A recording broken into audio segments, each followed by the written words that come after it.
سعودی عرب میں پاکستان مسلم لیگ کی جانب سے یوم تکبیر کی تقریب منعقد ہوئی، جس میں لیگی ورکرز نے بڑی تعداد کے علاوہ مختلف سیاسی جماعتوں کے اراکین نے بھی شرکت کی۔ اسی پر دیکھیے عمیر علی کی رپورٹ۔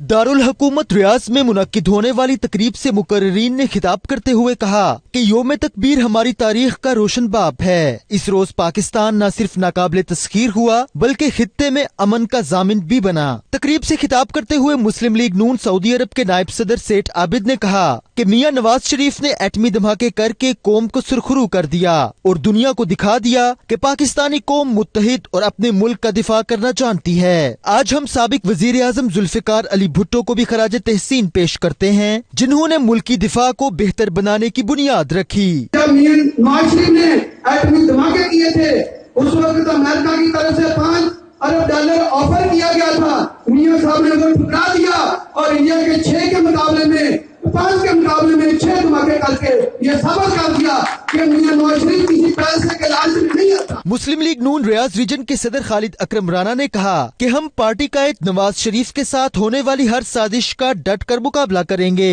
اور مریم نواز شریف کی قیادت میں پارٹی کو مضبوط بنانے اور سیاسی جدوجہد کو جاری رکھیں گے۔ تقریب سے سردار شعیب صدیقی، ناصر، زاہد بٹ اور دیگر نے بھی خطاب کیا۔ آخر میں یوم تکبیر کا کیک بھی کاٹا گیا۔